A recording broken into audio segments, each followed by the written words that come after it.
Somebody pull me off the ledge here. Am I drinking Steelers Kool-Aid? I don't think so. But I'm starting to wonder about this whole Drew Allar thing. Sean, don't call me Seth Meyers, sitting to my left. Bob Pompiani's cardboard cutout sitting across from me, along with Mark Cabali. We were going to play a Cabali clip at the beginning of the show. Why would we do that if the man is still here? Mark, I appreciate you staying overtime. Before I launch into my opening soliloquy, I want to make sure of a couple of things with you. Here's a simple question. Okay. Do you get the feeling that Drew Allar is the plan? He's the plan to replace Ben. He's the guy they're going to target, develop. One more year of Rodgers, and then it's Allar's show. They may not even dip into the draft next year. Is Drew Allar the plan? Well, he could be very well. I mean, you can see why they fell in love with him, Joe. I know it's rookie minicamp. You can't read much into it, but what you can read into it is how he throws the ball, how he presents himself, how the ball explodes out of his hands. You can't teach that stuff. Guess what? Mike McCarthy is the quarterback guru, right? The whisperer. That's why they hired him. They hired him to bring in and develop a quarterback. So he views a guy like Drew Allar has a ton of talent, but he needs to be polished up a little bit. Let's strip him down, which they did. You can tell that from the minute you saw him on Saturday when we were there at rookie minicamp, and starting from the basics, and let's build him into a quarterback, which is a McCarthy thing and what I did for the past 20 years of my life, the quarterback school. And I think that's why you could tell why he fell in love with him, McCarthy. Now, can he pull that off is a different question, right? You said you've never seen such a thing at minicamp? Just quarterback. Rookie minicamp, I mean, with a rookie throwing the ball like he did. No, just mostly anybody. I mean, you go to any camp, and first thing you see is how the ball comes out of a guy's hands, right? And he's one of the elites I've seen over the years. I mean, Ben's obviously really good. Aaron Rodgers last year, when he came in for, minicamp, it was like, you've heard how quickly he got rid of the ball. Then you saw it. Then you're like, oh, geez, right. This is different. You hear about Drew Allar's arm strength and the way the spin on the ball, every single pass, I swear to you, was the tightest spiral I've ever seen in my life. Just jumps off the board. So he has that talent. Does he have the talent to make the decisions? Does he have the talent to get his feet in order, his legs in order, to be under center at times, which I don't know if he's ever done before. There's still a lot of work to be done. And they broke him down for put him back into toddlerhood, right? He was practically crawling on the field in diapers the other day, just everything relearned, right? Everything you see online, and there's a big scuttlebutt about how terrible his footwork. Yes, of course. Because they're redoing it from the start. I made the analogy earlier. That's like learning your first day of how to speak Spanish and thinking you're going to speak fluent Spanish. No, right. It takes a little while to, get the words right. It takes a little while to do this. This was the second day of rookie minicamp, and everything he was doing is different than what he did his entire career. So if Mike McCarthy's all he's panned out to be of developing quarterbacks, then you might have something here. Thank you, Mark.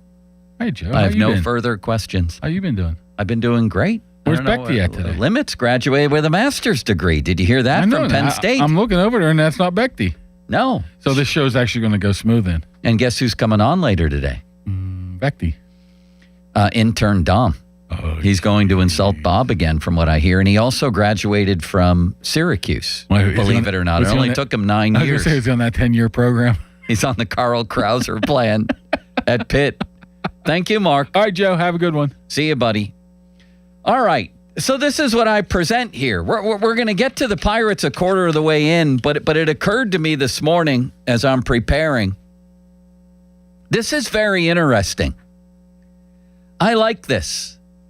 I like that the Steelers have identified what we can all agree. We all agree on this. They've identified a wildly talented quarterback prospect, and they've put, I won't say alleged, somewhat proven, where do we go with that adjective, quarterback guru in Mike McCarthy on the case.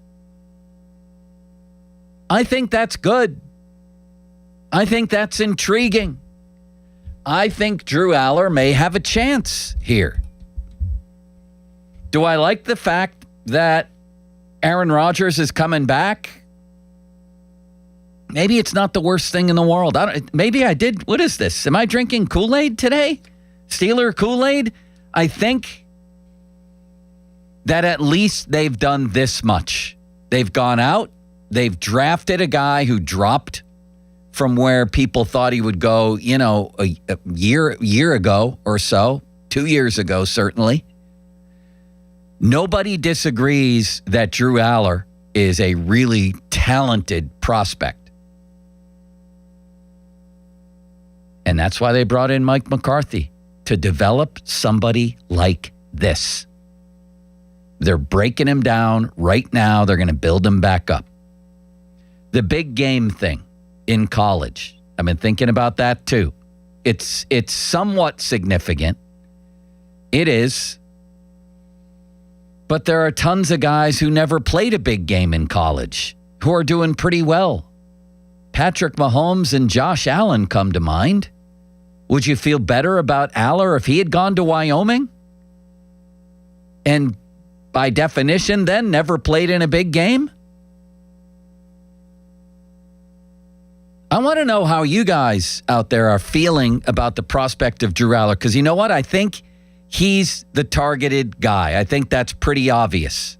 They may not even dip in next year to the draft for a quarterback. If they love what they see from Allar as they move along here, they may not even go back to the well for another quarterback. This could be your guy. And I wonder what you think of that. I wonder if there's any Penn State bias, like against or for with Drew Allar, but I'm thinking against. Like, does the prospect of Allar excite you at all? Now, I will say this. I'm not really moving off the position of, I watched this guy a lot in college like we all did, and very, very few times did I think to myself, that's an NFL star, or that's an NFL top 10 type quarterback. There were a couple times, though. The USC game, for one, when he brought him back against Oregon for another before they lost. Yes, on his interception. I do get that. I think the game against Oregon the prior year, the Big Ten championship game, he looked very good in that game. He had a couple of bad interceptions. I thought this more recent game at Beaver Stadium against Oregon, I didn't think he was a big part of that comeback, to be honest. I thought he got a lot of help around him. The running game started getting going. Everything was trending Penn State's favor. I didn't think he was the catalyst, but the prior year in Indy, I thought he was outstanding against Oregon. Sure was. And then there's the Terry Smith quotes that we had last week, 2 weeks ago, whenever that was, when he came on and basically said it was a coaching issue. As far as why didn't they ever take the handcuffs off Drew Allar, or why did that only happen when they were behind by a lot in games, or just behind in games? I definitely heard that. So I think my position now is I'm wavering, but it just a light went on today. Like, yeah, this is the guy. This is it. It's not going to be Will Howard. I hate to tell you all that. This coach didn't draft Will Howard. This coach, this quarterback guy, Mike McCarthy, identified this player as his guy. And he's their hope. He's their target. What do you think of that? At 928-9370. 928-9370. Off the top, presented by JP Roofing and Siding. There's a lot to think about. And really, the bottom line is the one thing we can't know, not just about Drew Allar, but about any quarterback that separates them, is processing the game. We don't know. You just heard Kabali say the dude's hardly ever been under center in any meaningful way. And they're working on that too. But I'm talking about what separates really good quarterbacks from the rest. And that is very simply the ability to identify things pre-snap, to identify things post-snap. When you have giant, angry men looking to break you in half and the best athletes on the planet out in the secondary covering your guys. It's often said that open in college ain't open in the pros, that you have to be an anticipatory thrower, that you have to be willing to stand in there and take a hit, that you have to be able to progress through your reads. All of that, we can't know. We don't know it about him. We don't know it about anybody, because it's and that's why there are so many mistakes made with quarterbacks and so many don't make it.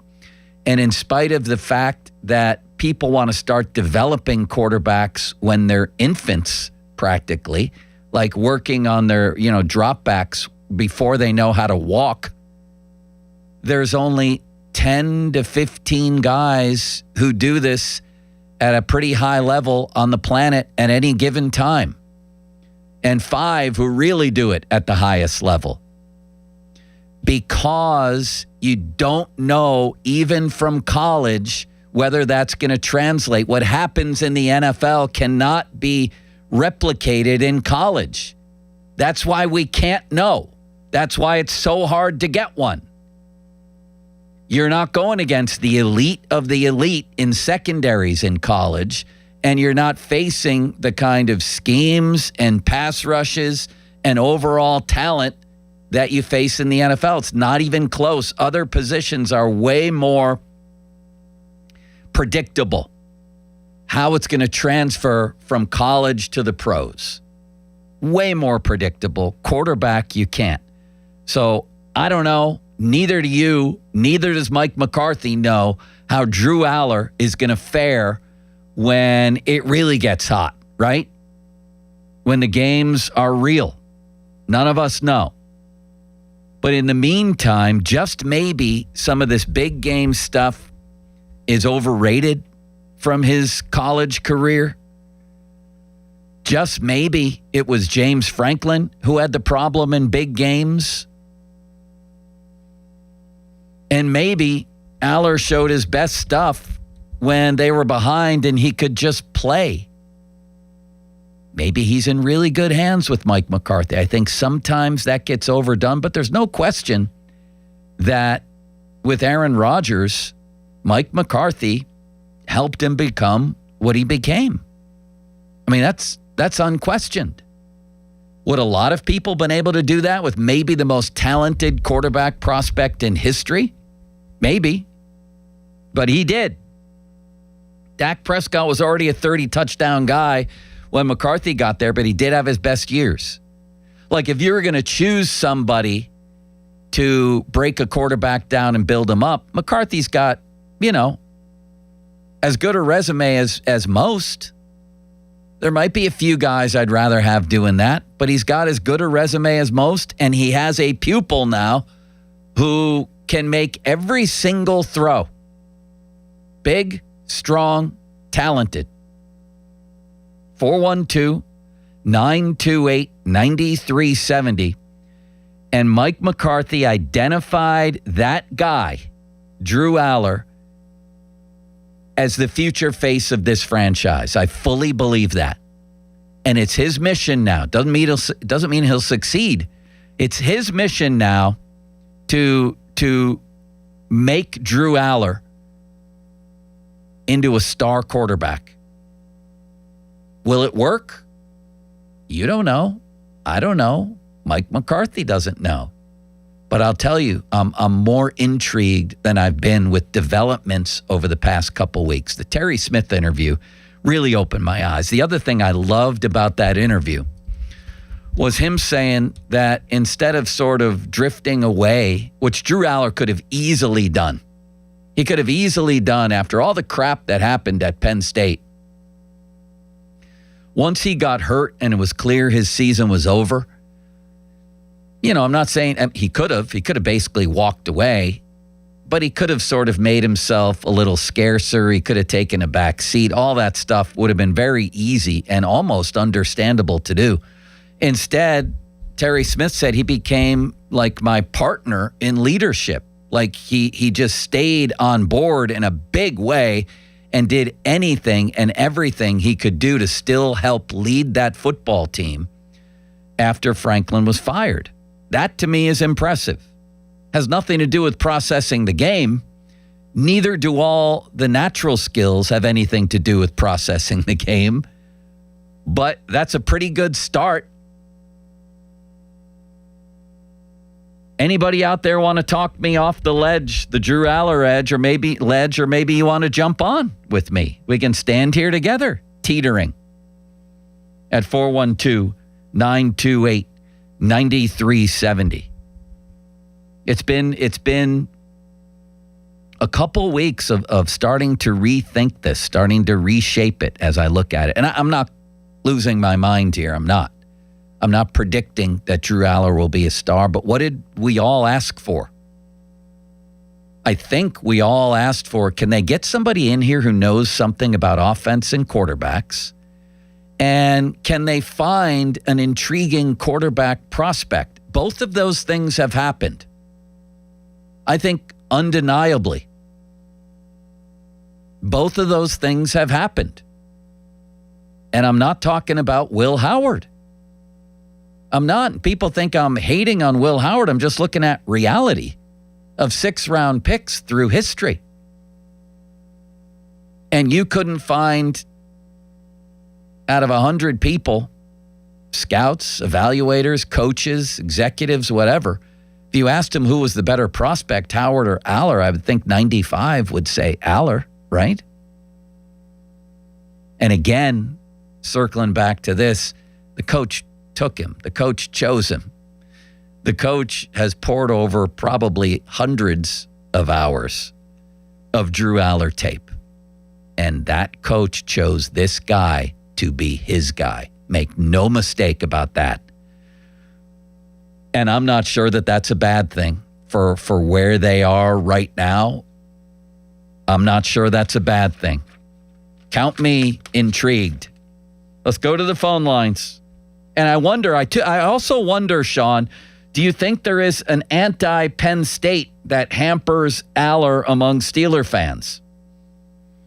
Yeah. Anti-Penn State sentiment. But I know there's also tons and tons of Penn State alums around here. But for the ones who aren't, we all know the nature of Penn State, right? Yes. And I am a Penn State alum who is not a believer in Drew Allar. Tell me why.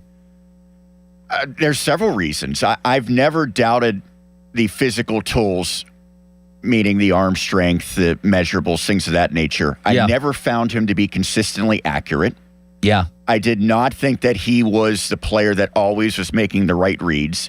I think he's a great leader. And I think he's a part great of that guy. is part of the reads, him being a product of a bad system where there weren't proper reads to make a lot of the times, and also him being constrained in that system, or no? I don't think it's 100% on Allar, but I think it's probably more on him than the system and the coaching. Yeah. And I look back to two guys who were not nearly as talented in Trace McSorley and Sean Clifford, both of whom made the NFL, both of whom I think actually did better, especially in big games at Penn State under James Franklin, than Allar did. His worst plays came at the worst times. Everyone knows that interception against Notre Dame. If he has even an average game against the Fighting Irish, they're playing for a national championship against Will Howard. The game this past year against Oregon, where he had that back-breaking, game-ending interception. Yeah. He struggled against Ohio State every single time. He was bad against Michigan when he got a crack against them. To your point, you said, well, there's a lot of guys who never played in big games. I would rather have a guy who we don't know how he'll fare in a big game than a guy we know doesn't fare well in big games. In big games at Penn State under James Franklin. But I'm with you on a lot of that. Believe me, I'm wavering. Like I said, we all saw tons of his games, and there were very few times where I said, man, that guy's going to be big time in the pros. But let's hit the phone lines, Sean. All right, we will go to Huntington with Bob. Hello, Bob. Hello there. How are you? I've never been better, even though Bob's not here. I want to mention something here. When you play in Ohio State and Oregon and any of the other top teams, they have a defense that's been there. They have the A1 people on defense. Drew Allar he had one target his 3 years there that he could throw to consistently. He's playing for the Colts. That was it. And that's another good point. How do you refute that one, Sean? His lack of targets over the years. He had a pretty good connection with Tyler Warren, and if he had gone out after that year, I think Drew Allar would have been a first-round pick. Do you agree? I think he probably would have been a second-round pick, but he would have been overdrafted, to be honest. I think we saw... Well, what about the lack of targets, as this man Bob is saying? There was one receiver he played with that ended up being drafted, Keandre Lambert-Smith. That's the only one. So that is a knock on the Penn State talent around him. That said, they went through so many different guys that sometimes I think a great quarterback makes receivers look better than they are. He never did that. Bob, what do you say to that? What do you say when Sean takes a shot back at you there? I think that the quality of the defenders that he had to face in big games were an overmatch for the receivers at Penn State. And when they weren't an overmatch, that tight end came through time after time. I didn't see... I saw an NFL product. That's my opinion. All right. We'll take that. We'll take that to heart. I appreciate it. And I also love what Drew Allar said about his much maligned receivers at Penn State. I'll defend them till the day I die. You remember that quote, Sean? They also brought in a guy in Trevor Pena from Syracuse who had an outstanding season with the Orange. Now, it didn't translate to Penn State, but they got a guy in the portal who was one of the most coveted receivers there was. Yeah. Would you agree? Would you agree that James Franklin's offenses were way too conservative over the years? Yes, and with Allar, I think back to his first year as a starter, his sophomore year. Yeah. He was a glorified game manager. And it was frustrating because everyone said, this guy with this great talent, you're not letting him push it down the field. But I will say this, the subsequent 2 years, maybe it was exposed that that was the right decision because when Allar did have the chance to try to win a game, too often he made those costly mistakes that actually lost it. What was the best game? What was the best game? For me, it was USC. I remember sitting there watching that game saying, this kid's getting up from getting absolutely hammered. He's leading them downfield. He's making NFL throws. He did get picked 2 or 3 times in that game, but he also threw a couple touchdowns. And they won that game in overtime. That was the game where I thought if I was gonna make the case for Drew Allar as an NFL quarterback, I would have that tape. Do you agree? That was a great game. I know they turned out to be blowouts. His 2 games against WVU, he looked incredible, including his first career start. I saw that game against the Mountaineers and said, this guy really is good as the hype is. What do you think Crowley thought of those games? Well, I think he probably doesn't remember half of the game. I think in retrospect, we saw those were not good WVU teams. And that game against USC, that's still a nice win, right? You're winning on the road. Yeah. But that USC team, I think maybe was a game over 500. Yeah. So they weren't an elite team at the end of the day. At the time, we thought that they were probably better than they were. Again, I thought the game against Oregon in the Big Ten Championship was also a good showing for him, but he had some bad interceptions in that game. That was one of the games that you referenced. Just let him go out there and rip it across the field. They're down. Let him try to bring it back. He did a good job in that game. Other games, I thought, when they had to play from behind, it seemed like he got even tighter. And he never was able to do anything against Ohio State ever. For sure. That was a grotesque coaching and talent mismatch, in my opinion. I don't know if you could have brought in take your pick of college quarterbacks who have been really good in recent years and they would have won that game for you. I don't know. Winning the game is one thing, but I think, again, I go back. But they didn't let him play in those games either, Sean. Did you watch Trace McSorley and say this guy's overwhelmed and can't hang against Ohio State? Or did you say, you know what, he's not the most talented guy, but he's out there giving them a chance because he's got that clutch factor to make plays during key times? Yeah. I always felt I don't that know. about Were those him. I can't remember those Ohio State teams he played against. They but were that's very a good, good, point. including the one that he upset. Yeah. So, well, I mean, to me, there's something to that. You don't have to be the most physically talented team to show that you can hang with the big boys. Did he beat them? Who's that? McSorley? Yes. Once on the blocked field goal. Yes, correct. Which is the only time that James Franklin ever beat them. Exactly.